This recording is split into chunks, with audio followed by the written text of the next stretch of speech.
Muy buenos días, amigos televidentes. Sean todos ustedes bienvenidos a nuestro programa de La Ocasión. Estoy complacida de compartir una entrevista con todos ustedes con el politólogo Daniel Pou. Estamos interesados en sus opiniones sobre los primeros 100 días del gobierno de Luis Abinader y toda la situación política que tiene República Dominicana en este momento bajo la administración Abinader.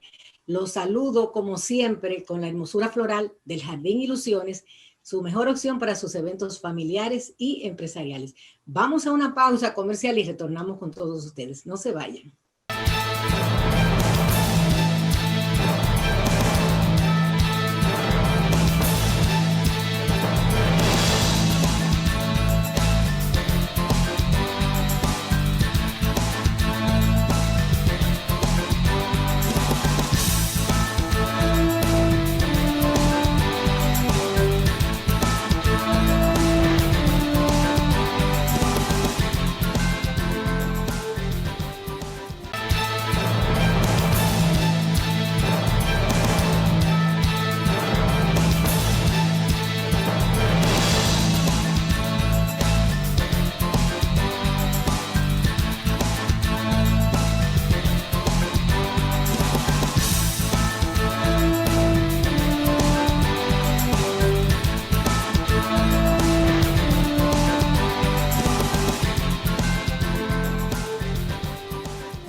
Damos la bienvenida a nuestro programa en el día de hoy al politólogo Daniel Pou. Estamos interesados en sus opiniones para evaluar lo que son los primeros 100 días de la administración Abinader. Buenos días, Daniel, ¿cómo está?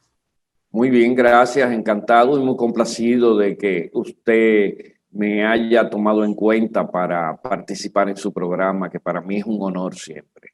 Para mí también es un honor tenerlo a usted porque usted es una persona que emite opiniones muy sesudas, muy ajustadas a la realidad del país. ¿Sí? Comencemos la conversación con el tema obligado. Sí. ¿Cómo evalúa los primeros 100 días de Luis Abinader en el gobierno? Bueno, los primeros 100 días del presidente Luis Abinader Corona se parecen mucho casi a todos los primeros 100 días de los presidentes. Primero, hay que decir que el presidente ha hecho un gran esfuerzo por irse compenetrando, él y sus diferentes equipos, la lógica del Estado, que como usted entenderá, que la lógica del Estado solo se conoce a través de la trayectoria política. El presidente Luis Abinader nunca había ocupado un puesto en la administración pública. Creo que apenas una vez participó en un consejo de una de las empresas energéticas, pero él es un empresario ducho con grandes capacidades y pues ha podido tomar el ritmo de una manera, podríamos decir, exitosa. Hay algunos aspectos que han resultado preocupantes. Quizás ha sido que el presidente Luis Abinader inició con mucho impulso sin tomar en cuenta que estamos transitando por uno de los peores momentos que ha tenido no tan solo la República Dominicana, el mundo en más de 100 años. Una pandemia que ha impactado a nivel global las economías, las culturas, los comportamientos y sobre todo un factor fundamental, la sanidad pública. Una pandemia causada por un patógeno que todavía no se conoce realmente en detalles y que ha dejado sorprendido por las diferentes maneras en que impacta a los seres humanos en sociedad por la diversidad de cuadros que suele presentar. Pero el presidente Luis Abinader ha hecho promesas, muchas muy buenas, que las considero muy acertadas, otras podríamos decir un poquito a destiempo, y eso tiene sus inconvenientes, sobre todo porque crea expectativas que luego no se pueden satisfacer. Pero por el otro lado, el presidente Luis Abinader dentro de esa lógica de lo que es el Estado-gobierno, ha ido comprendiendo el orden de prioridades en que deben irse ejecutando las iniciativas políticas que él, pues, llevaba en su carpeta cuando asumió el poder el 16 de agosto. Para mí ha sido exitoso, lo veo como una persona que tiene una disposición y una férrea voluntad de innovar muchos aspectos de la administración pública, de implementar verdaderas políticas públicas para que el Estado sea mucho más eficiente y sobre todo está haciendo un gran esfuerzo porque su gobierno sea un gobierno que satisfaga las expectativas de transparencia, de control, de rendición de cuentas, que en democracia son factores fundamentales para construir una buena gobernanza. Hay que esperar porque los primeros 100 días son realmente el espacio fundamental que se tiene como referencia para familiarizarse con todo lo que es el Estado y las actividades de gobierno. Y ahora hay que ver cómo el presidente pues logra salvar algunos escollos que por lo visto desde sus momentos en que se encontraba en la oposición no lograba objetivizar de manera clara, meridiana, en lo que se refiere a la dinámica del poder. Si yo le preguntara qué fue lo más positivo y lo más negativo de estos primeros 100 días en el gobierno Abinader, ¿qué diría?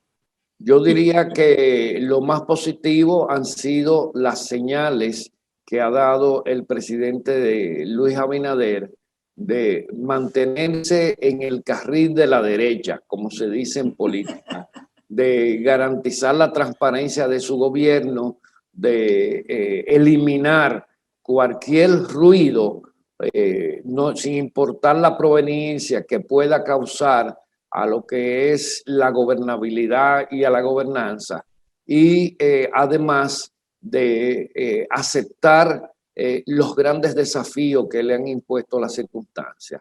Lo más negativo ha sido para mí el exceso de promesas que en estos momentos hay que colocarlas dentro de un espectro de jerarquías y prioridades, y que muchas en estos momentos desbordan las posibilidades de las buenas ejecutorias que se podrían realizar desde el gobierno.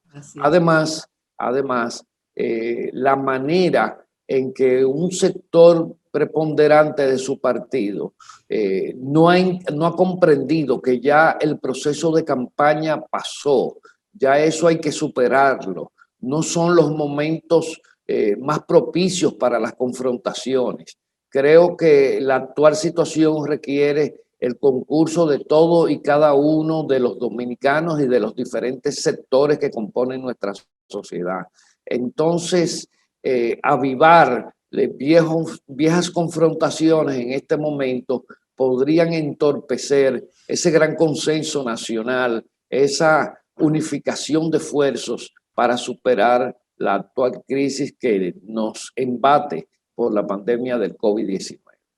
Y con relación a eso hay un tema que preocupa, el hecho de que las bases del Partido Revolucionario Moderno no hayan logrado que se le coloque como ellos aspiran en las distintas entidades del gobierno, que es algo que podría crearle conflictos al presidente Abinader. Bueno, esa vacuna es más importante que la del COVID, y se lo voy a decir con claridad. El Estado dominicano requiere modernizarse, requiere asumir iniciativas racionales dentro de las demandas que nos impone el tiempo. Entonces, hay que decir que el espíritu clientelar no ha podido ser exorcizado de la realidad política nacional, persiste y perdura, se ha entronizado como un factor cultural que crea demasiadas expectativas en quienes participan de la política en República Dominicana, y el presidente Luis Abinader, de una manera muy inteligente y muy sutil, lo ha ido desmontando con sus ejecuciones cotidianas. Y esto ha sido una buena señal del presidente Abinader. Y quizás una de las cosas que ha creado un poco más de disgusto son las cercanías familiares entre una franja de funcionarios que ocupan posiciones de importancia en su gobierno, que le da ciertos visos de nepotismo. Pero uno comprende que aquí hay familias que están integradas de manera total en la política, muchos de ellos con muy buen desempeño. Y si hay que colocarlos por sus capacidades en puntos de la administración pública para que sus aportes puedan ser verificados, pues resulta maravilloso. Solo hay que tratar de ser comedido en eso, porque de lo contrario podría causarse la percepción de que hay favoritismo y hay ciertas inclinaciones al nepotismo. Cómo no, vamos a hacer una pequeñita pausa y retornamos con nuestro invitado del día de hoy, Daniel Pou. No se vayan.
Estamos conversando en el día de hoy con el politólogo Daniel Pou. Acaban de concluirse los primeros 100 días del gobierno de Luis Abinader, que recién empieza. Ahora empieza lo que pasa, o lo que ocurre con los matrimonios después de que pasa la luna de miel, comienza la realidad. ¿Qué desafíos plantea este periodo para la oposición frente a la administración que comienza de Luis Abinader? Bueno, la oposición política dominicana tiene un reto muy amplio por delante.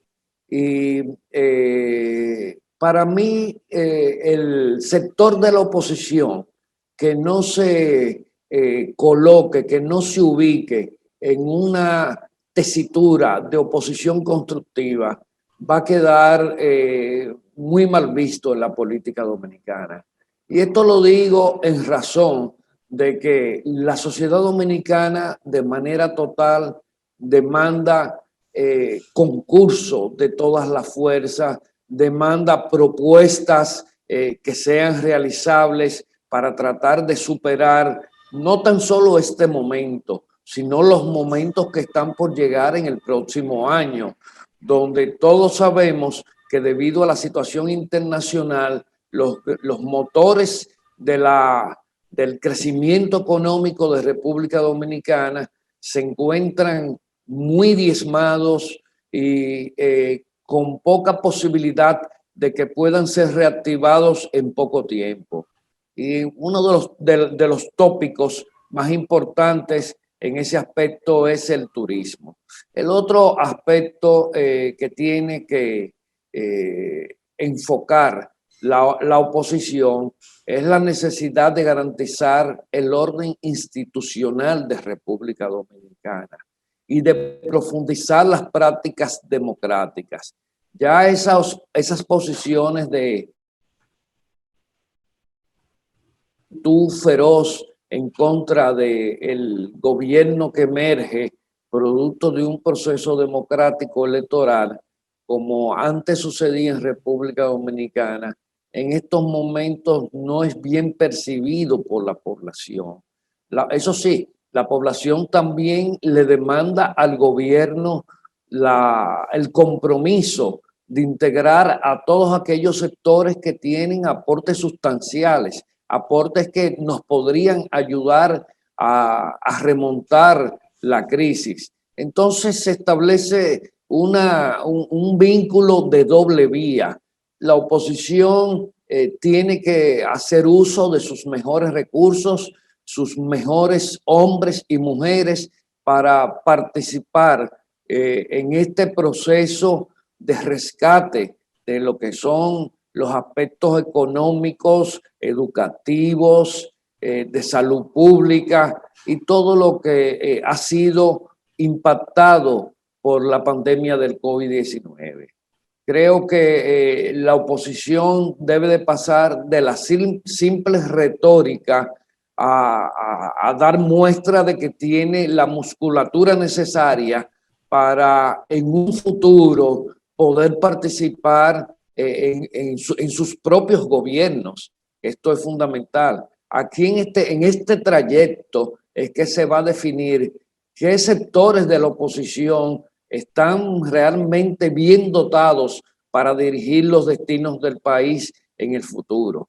Entonces yo creo que es un reto que se plantea a los diferentes sectores de la oposición y aquellos que exhiban las mejores propuestas, las más razonables, las más constructivas para rescatar los diferentes ámbitos de la vida nacional que han sido subsumidos por la pandemia, pues tendrán mayor posibilidad, mayor perspectiva de llegar en un momento determinado a el poder político o de asumirlo el poder político, aunque sea por vez primera. Me gustaría que analizáramos el papel que usted cree que debe jugar el Partido de la Liberación Dominicana, que fue el partido perdedor en las pasadas elecciones. ¿Qué tipo de oposición cree que debe tener el PLD? Bueno, el Partido de la Liberación Dominicana es una fuerza política poderosa, a pesar de que su principal oponente, que no es el partido de gobierno de manera frontal, es la nueva organización que ha emergido de él, la Fuerza del Pueblo, liderada por el doctor Leonel Fernández, se empecina en disminuirlo como expresión política. Pero el Partido de la Liberación Dominicana es una fuerza política que tiene un reto por delante en estos momentos y es comprender el proceso que lo llevó a la derrota para a partir de ahí reconstruirse como fuerza política y poder de nuevo presentarse en el escenario político como una opción de poder. En estos momentos el Partido de la Liberación Dominicana es la segunda fuerza a nivel del Congreso Nacional y hay que contar con ellos para aprobar determinadas leyes, sobre todo aquellas leyes orgánicas que requieren las 2/3 partes de la matrícula, por lo menos en la Cámara de Diputados, que es donde el Partido de la Liberación Dominicana conserva todavía una presencia importante. Entonces, todo va a depender en el Partido de la Liberación Dominicana de que su dirigencia primero abra paso al relevo del liderazgo en esa organización y de que pueda comprender el proceso en la coyuntura actual en que se encuentra, de cómo ese partido puede encontrar las claves para resurgir con el mismo vigor y las mismas potencialidades que tuvo en otro momento histórico. Es un proceso de comprender para enmendar, para reconstruirse, y esto requiere de un esfuerzo y un abandono de viejas posiciones dogmáticas que ya en lo que es el actual modelo político requieren ser superadas, sobre todo en un aspecto que es fundamental, en recuperar las prácticas democráticas al interno de esa organización. Esto es un reto que tiene un costo muy alto para un sector del liderazgo del Partido de la Liberación Dominicana, pero que no se puede posponer. Es más, para mí es uno de los factores fundamentales que se constituyen en reto hoy por hoy para esa organización política. Luego hay otras organizaciones que han quedado en expresión minoritaria, como el Partido Reformista y el Partido Revolucionario Dominicano, que hasta ahora no han dado señales de poder superar la crisis que lo ha sumido en un, podríamos decir, en un laberinto político que al parecer sus dirigencias no encuentran las claves para poder volver a emerger con una cierta capacidad de incidir en la política dominicana y que pudieran presentarse como opción de poder en un futuro. Y por el otro lado está la Fuerza del Pueblo, que hace ingentes esfuerzos en colocarse como la principal fuerza de la oposición, pero que eso le va a tomar todavía un trayecto bastante extenso, porque no se trata de un tema de militancia, no se trata de un tema de dimensión en términos de números. La Fuerza del Pueblo apenas pudo obtener un 5% en las elecciones pasadas, y los recursos mediáticos que está utilizando la Fuerza del Pueblo tienen un grave vicio, y es que lo anclan al Partido de la Liberación Dominicana, lo cual impide que ese partido se pueda presentar ante la ciudadanía y ante el electorado dominicano como algo diferente al PLD. Sobre todo que su principal líder, que por lo visto no pretende abandonar la escena electoral, persiste en presentarse como la única opción de poder en medio de esta coyuntura, lo cual lo limita, porque hay que decir que sus gobiernos han también, al igual que los gobiernos de el licenciado Danilo Medina, han estado plagados de muchas sombras que son muy cuestionables y que fueron precursoras de prácticas antidemocráticas al interno del propio Partido de la Liberación Dominicana y también desde el propio Estado dominicano. Daniel, en esta semana nos hemos sorprendido escuchando que ya se están aceitando maquinarias para la candidatura presidencial del PLD, como es el caso de Abel Martínez en Santiago. Se dice que hay otros dos más que están también haciéndolo.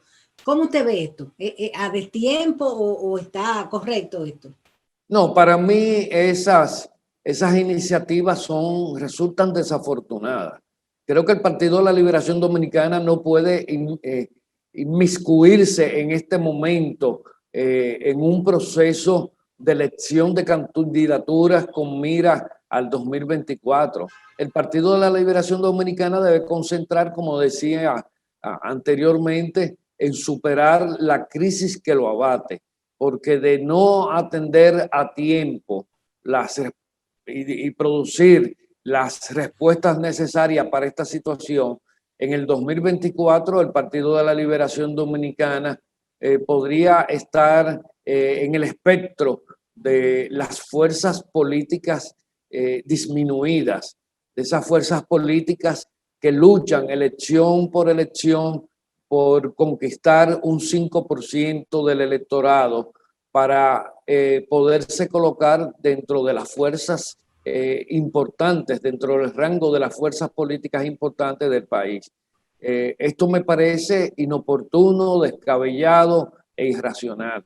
Cuando usted tiene una crisis de la dimensión que confronta en estos momentos el Partido de la Liberación Dominicana, la prioridad número uno es apuntalar las áreas, las zonas débiles para evitar que la estructura entera se le venga encima y después usted tener que partir prácticamente de cero para poder volver a relanzar la organización política. No es una prioridad, lo considero anacrónico y me parece que lejos de hacerle bien a la situación del Partido de la Liberación Dominicana como entidad política que debe de enfocarse en la búsqueda del poder, esto no contribuye en nada a lograr las necesidades que debe de alcanzar esa organización. Cómo no. Vamos a una pequeña pausa, retornamos con nuestro invitado. No se vayan.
Amigos televidentes, muy buenos días y como siempre nuestra gratitud por acompañarnos en otra propuesta de Palpitar Económico de Punto de Vista. Hoy tenemos la grata compañía de Luis Miura, quien es presidente de Codopime, Confederación de la Pequeña y Mediana Empresa.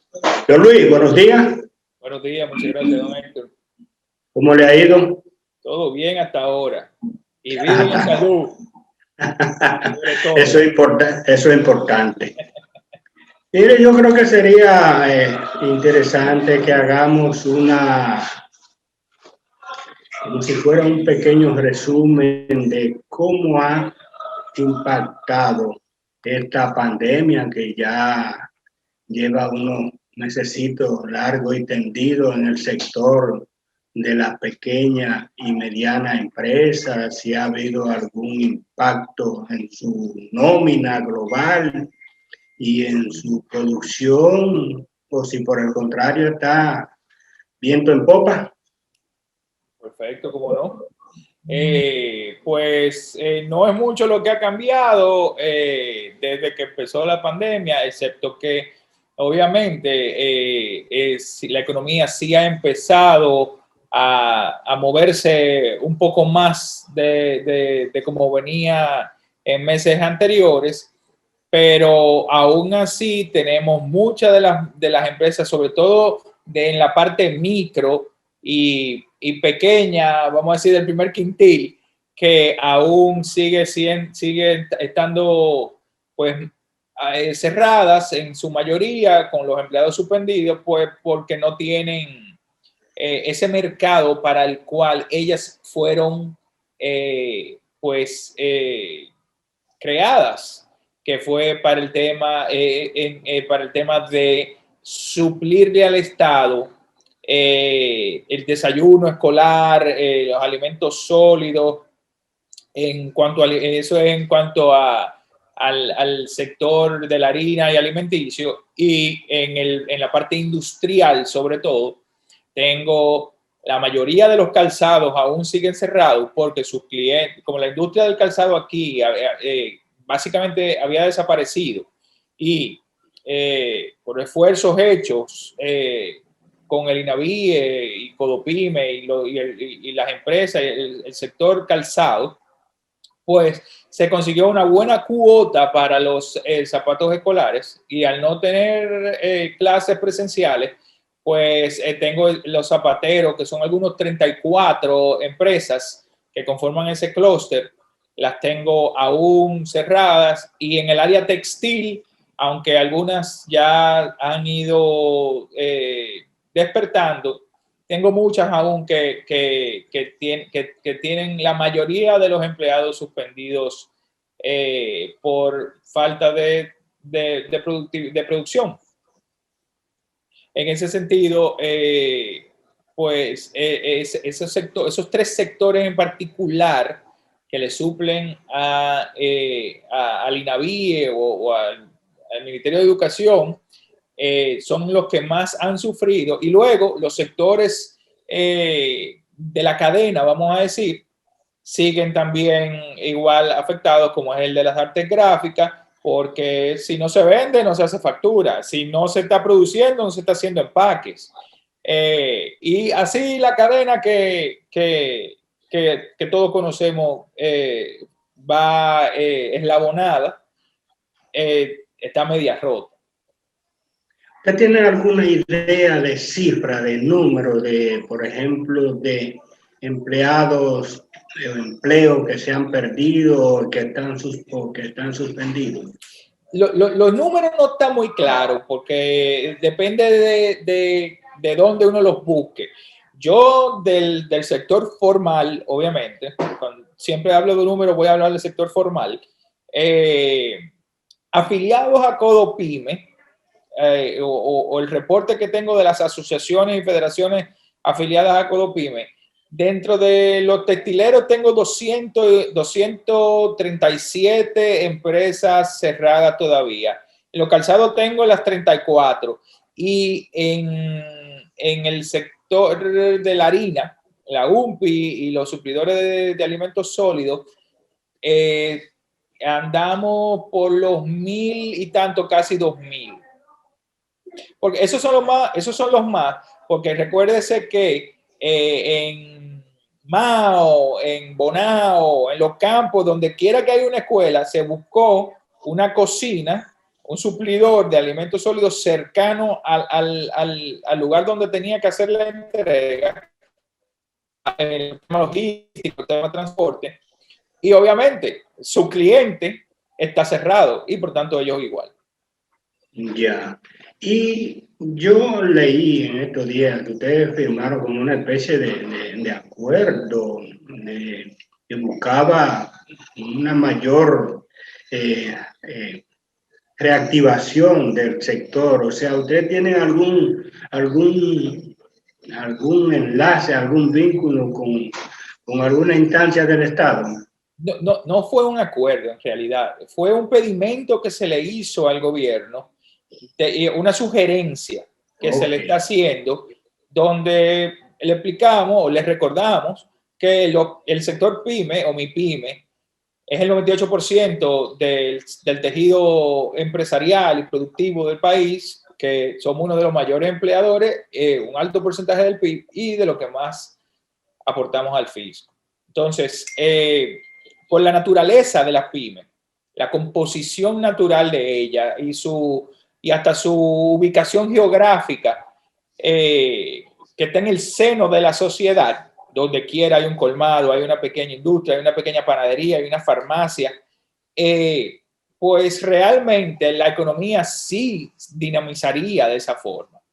Porque esos pequeños negocios, que al final son muchos, o son el 98%, activan todos los otros, incluso hasta los grandes.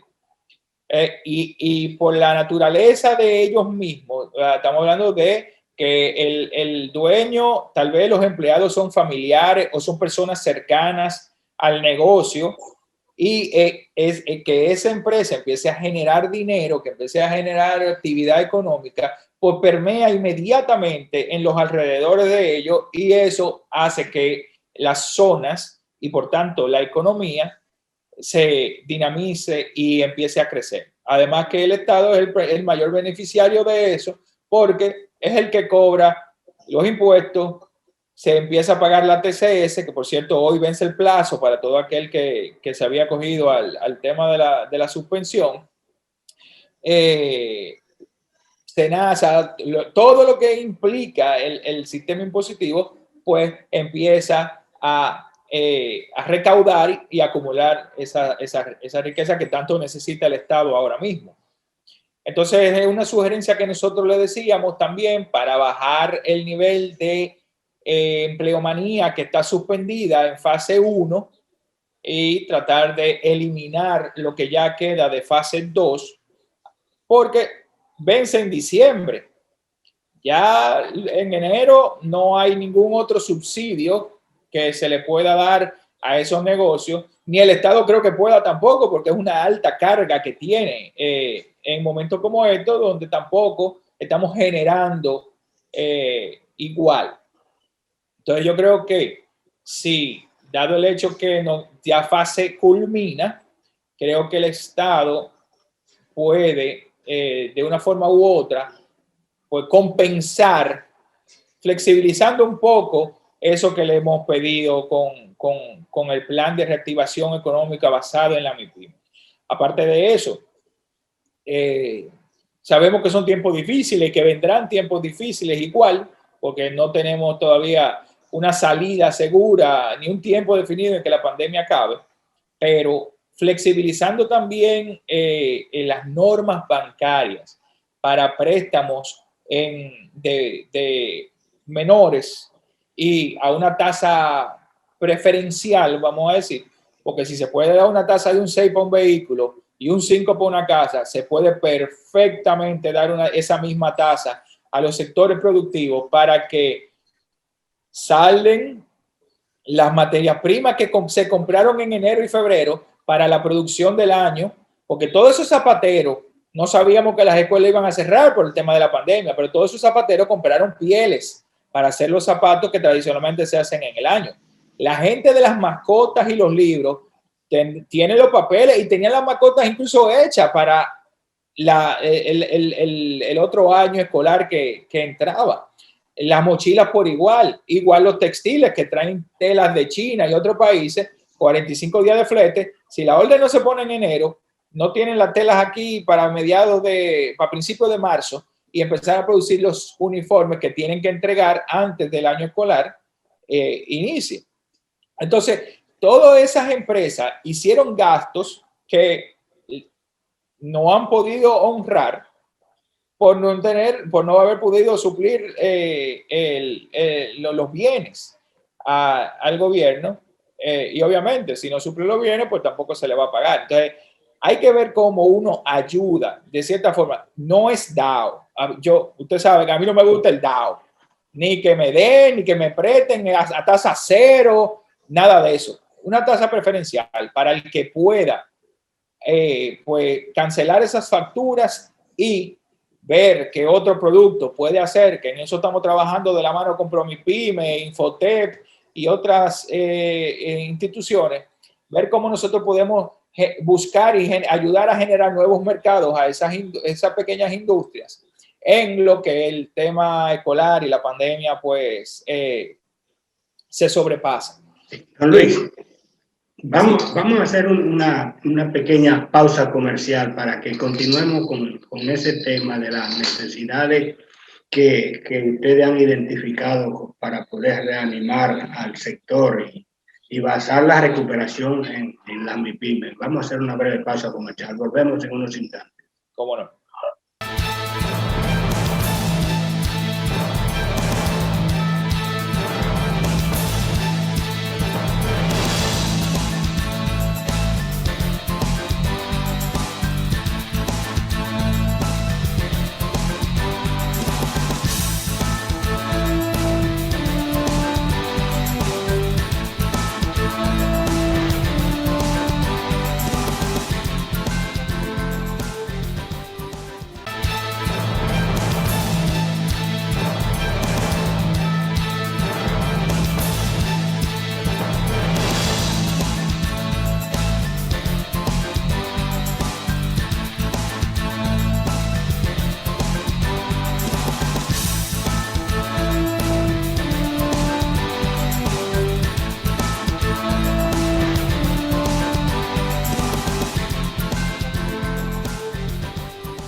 Continuamos la conversación con el presidente de Codopyme, don Luis Miura. Tú señalabas e identificabas algunas de las necesidades que requiere el sector, que como tú bien apuntabas, es prácticamente el 98% del tejido empresarial dominicano, por el volumen de empresas que lo componen. Y yo interpreté que prácticamente ustedes demandan más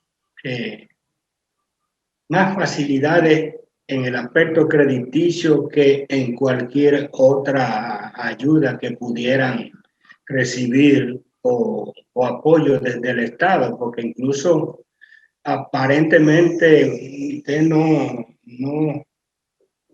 tiene como mucha esperanza en el aspecto de los programas de subsidio, fase 1, fase 2, porque incluso cesan ahora y tú no has dicho que sería necesario que se extendiera un poco más, cuando hay otros sectores que sí están planteando esa necesidad, aunque tú lo señalabas que es un poco difícil de que se logre. Eso es así, porque tenemos que estar conscientes que el esfuerzo ha hecho el gobierno ha hecho un esfuerzo extraordinario. Y la idea no es que nos acostumbremos a ser una sociedad como Puerto Rico que viva del welfare. Al revés, tenemos que ver cómo nosotros sacamos de abajo, y el dominicano es experto en eso, sacando de abajo y reconvirtiéndose y buscar nuevos negocios y nuevos mercados. Dada la situación, nosotros entendemos que siendo el Estado el mayor comprador, pues es lo más fácil, lo más rápido para reactivar la economía. Vía decreto, vía resolución, vía voluntad o deseo del Estado per se, que reactivemos todos esos negocios supliéndole al Estado. Si por ejemplo,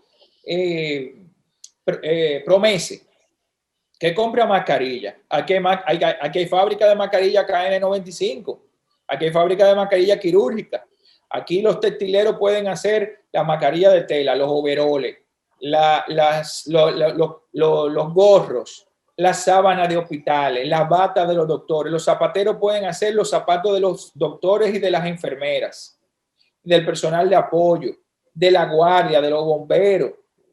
El sector gráfico puede hacer muchísimas cosas que también puede suplirse la X o Y institución. Por ejemplo, los cuadernillos de soporte para el plan de educación a distancia. Son 15 millones de cuadernillos. Eso activaría todo el sector gráfico nacional, tocándole de a 10,000, 15,000 a cada uno. Y podríamos tener todas esas empresas trabajando, tributando. ¿Y qué está pasando ahora? Bueno, lo que pasa es que son licitaciones, obviamente, que por el volumen que tiene, hay empresas que tienen equipos y maquinaria de alta producción que obviamente tienen mejores condiciones de precio para ofertar esas licitaciones. Pero es una empresa que sigue trabajando, pero mientras tanto tenemos 600 y pico de empresas trabajando a muy mínima capacidad, con muchos empleados suspendidos aún. Igual que con los textiles, igual que con la guardia, tal vez comedores económicos. Un alivio para el sector de la harina sería la telera. Si ya el presidente anunció que va a haber cenas para los sectores más desfavorecidos, pues tal vez comprarle las teleras a ese sector de la harina fuera un alivio para ellos. Tal vez no a largo plazo, pero algo que tal vez permita que esos mismos empleados distribuyan esa ganancia en el doble sueldo, en completar el doble sueldo de fase 1, si eso es lo que se va a acordar con el gobierno, para mil otras cosas que ahora mismo todo el mundo necesita. Ya.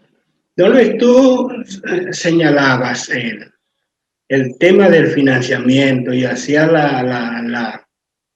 la comparación de que si o la referencia, que si para un vehículo se consigue una tasa a 6%, para una vivienda un 5%, que entonces, ¿por qué no para esos sectores que van directamente a la producción? ¿Qué ha pasado? Pero yo este fin de semana, ahora, el jueves, o el miércoles, jueves, vi una información donde se señala que hay disponibilidad todavía de toda esa facilidad de la medida monetaria, que hay como unos 30 y tantos mil millones que están disponibles para para que se usen en todos los sectores que tengan que ver con la economía en sentido general.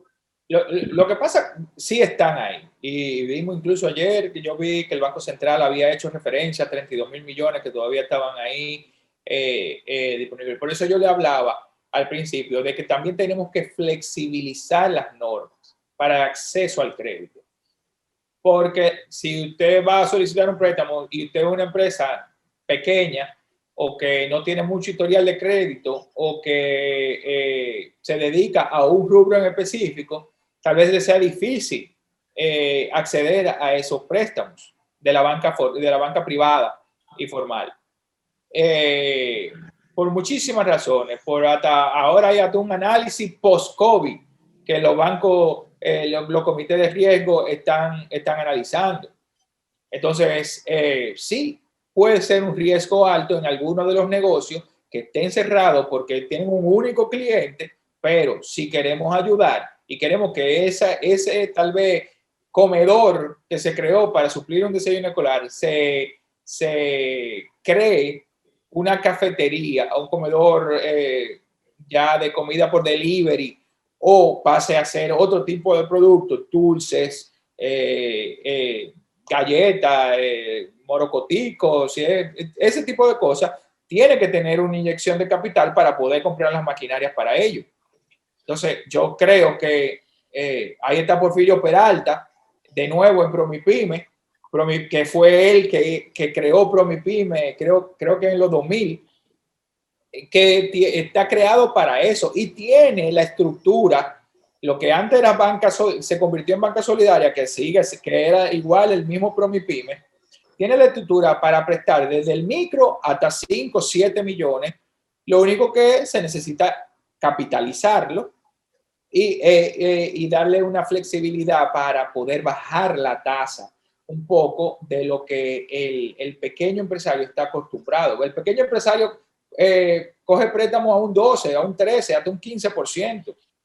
No tiene acceso a las tasas del 8 que tal vez las medianas y las grandes empresas pueden acceder. Si nosotros logramos que el presidente o que el Banco de Reserva, a través de una línea de crédito, le inyecte capital a Promipyme a una tasa inferior, todavía un 3, un 5, que ellos tengan una intermediación de un 2. Estamos prestando un 7, don Héctor. Un 7 es un alivio tremendo. Estamos hablando de la mitad de los intereses para esos negocios que todavía tienen la cabeza afuera, pero tienen el cuerpo entero bajo el agua hace 7 meses.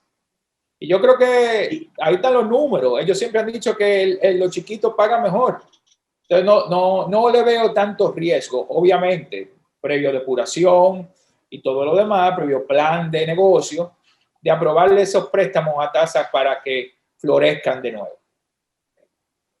Bueno, pero si se haría esa canalización a través de esas instituciones que tú has señalado, ahí generalmente, como ellos no son intermediarios financieros porque no captan, ahí las normas no son las que establezcan internamente ellos, porque ahí no hay norma bancaria para ese sentido, porque lo que se busca en el otro sentido, en el criterio de la banca comercial, es la garantía de la recuperación. Yo soy de los que digo que prefiero tener una maquinaria en garantía que un vehículo. Un vehículo es un gasto. Una maquinaria es un activo que si alguien falla, hay 70.000 otras empresas que la pueden comprar y usar. Yo en eso pienso diferente. Bueno, nada, don Luis, gracias por aceptar nuestra invitación para hablar nuevamente aquí en Palpitar Económico de Punto de Vista y como siempre las puertas están abiertas para su sector. Muchas gracias, don Héctor. Éxito y si no nos vemos antes, que tenga feliz resto del año. Gracias igual. Y a ustedes, amigos televidentes, como siempre, la cita para el próximo domingo en otros puntos de vista. Hasta entonces.